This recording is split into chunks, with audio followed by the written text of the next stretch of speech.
Bakit nagpalit ng liderato sa Senado? May I be allowed to humbly move to declare all seats vacant, Mr. President? With 13 affirmative votes, 10 negative votes, and 1 abstention, the positions in all the positions in the Senate is hereby declared vacant. Bakit ito nilusok? Bakit patuloy ang pananakot? Talagang garapalan, obvious na obvious, hindi isa-isang majority. Bakit may panggigipit? Pinakakasuhan ng Ombudsman si Senator Rotante Marcoleta ng plunder at indirect bribery. Bakit may pambabaluktot ng kwento? Hindi dito nila ang publiko. Ang kahinan ay naganap alas 4 ng hapon. Ang barilan, alas 7. Nagmamalaki nilang may nangangamusta na si Camille Villar ang unang nag-update sa kasila nagsilatay. Last convo, 4 p.m. Text chat, 10 p.m. Bakit may demolition job? Bakit may paiba? Bakit hindi matanggap? Napakaraming bakit. At narito mga sagot. Pero bago ang katotohanan, wasakin muna natin ang kasinungalingan. I, Alan Peter Schram Cayetano, having been elected to the position of Senate President, Hindi nagpalit ng liderato para sa impeachment. Hindi totoong pinapakalat ng mga nabulaga. Ito this time, medyo nagkabulagan. Ang impeachment ay labanan ng numero. Hindi ang mga Duterte aligned ang dapat mangamba, kundi ang mga sa umpisa pa lang ay may hatol na. Ang sinasabi, sir, ng ibang mga kritiko, itong Senate leadership shake-up ay tungkol lang daw sa impeachment. Lahat ay kukunik. As I told you, may 12 kami eh. Si Bato is 13. So kahit nawala naman siya, ang pinag-uusapan dito is whether or not you will be able to get 16 votes. Hindi siya pagmumulan ng 16 votes. Wala siya doon eh. 12 kami. Bakit kami magkuku? May 12 na kami kung ang pinag-uusapan lang natin ay impeachment. Actually, 9 lang ang kailangan para mag-decision. Yes, 12 kami. So it's more than the required votes. But that's not the point. Ang ano kasi pinipilit nilang i-connect doon. Kaya ako natatawa. What is the connection there? Gusto pang ipa-inhibit ang mga tinatawag nilang Duterte-aligned senators. Nananawagan pa ng partial kuno at pagiging patas, pero sa publiko, may mga pahayag na hindi makakatakas. While VP Sara is in power, the threat of a full-blown Duterte comeback is still a very real and present danger. Bakit ganito ang desperasyon?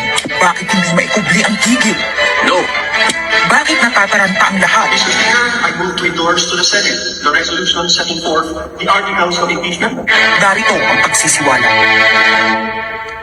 Noong April 22 sa Soler, nagkita si Tito Soto at House Speaker D para pag-usapan kung ano ang papakialaman sa 1987 Constitution habang nakaupo si Bongbong Marcos. Kasama ni House Speaker D ay si South Cotabato Congressman Ferdinand Hernandez. Kasama ni Soto ay ang dating Senate Secretary na si Mark Mendoza. Kolas ang gusto nilang mode ng charter change. Muling sinusulong sa Kamara ang charter change o pag-amyenda sa konstitusyon sa pamamagitan ng Constitutional Convention. Is something big brewing inside the government to place a possible no election scenario. Ang pag-aamyenda ng konstitusyon sa pamamagitan ng Constituent Assembly. At para makakuha ng suporta sa Senado at sa Kongreso, ito dapat ang mga nilalaman. Dapat ma-extend ang termino ng mga senador at congressmen na mawawala na sa pwesto ng 2028. Ang eleksyon sa bawat senador ay magiging by region. Nagdiskusyon sila kung 2 o 3 senador per region. Kinumpute nila kung mayroong 18 regions, nasa 36 o 54 ang magiging senador. Lumutang din ang usapang para hindi makaporma si Inday Sara sa 2028, gawing 50 years old ang edad ng pwedeng tumakbo. Pero nagpanukala rin si Soto na pwedeng gawing 35 years old para kay Vico Soto. Dahil ipagmamayabang niyang kayang talunin ito si Inday Sara. Ganda ko inadagdag, maganda, Vicky. Ibaba natin ang edad ng presidente to 35. Magagaling ng bata na yun eh. Magagaling eh. Ibigay na natin sa mga kabataan ng pagpatakbo nitong bansa. Baka puro matino pa. Siguro allow your nephew, ba, si Vico, na tumakbo. Sabi ko na Maging qualified. Sabi ko na mag-iisip sila ng gano'n eh. Wala, hindi ko naisip si Vico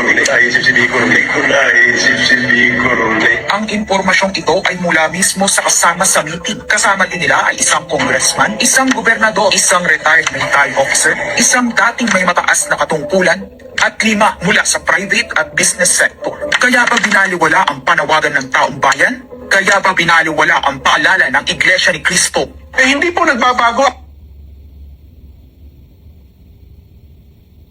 sa impeachment.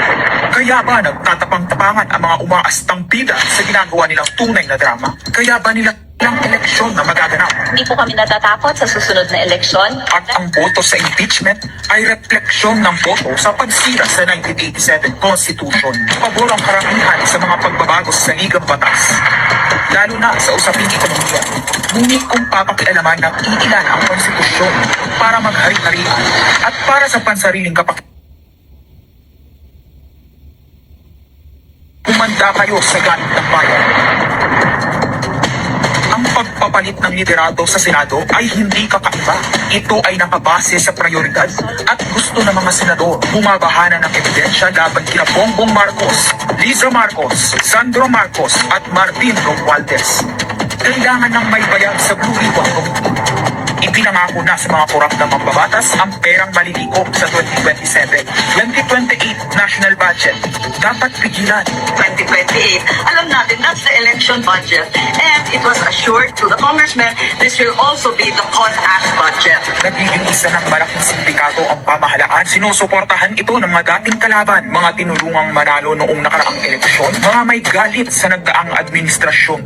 Lahat sila kasama ng pinakamalaking troll farms at ilang bahagi ng mainstream media ay pinagagana ng dalawang bagay. Pera galing sa korupsyon, galit sa mga Duterte. Mahalaga ang liderato ng Senado para sa mga korap at nakasandal sa mga buwaya ng kapangyarihan.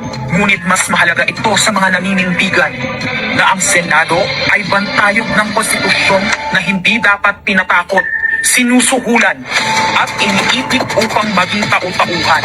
Maaaring hati ngayon ang Senado. Maaaring kanya-kanyang bersyon ng kwento. Wala nang pakialam kung ano ang totoo. Isa itong indikasyon na gumagana ang demokrasya. Kailangan lang maalala ng bawat senador na kahit sila ay may kapangyarihan, hindi dapat nila malimutan magpakatao.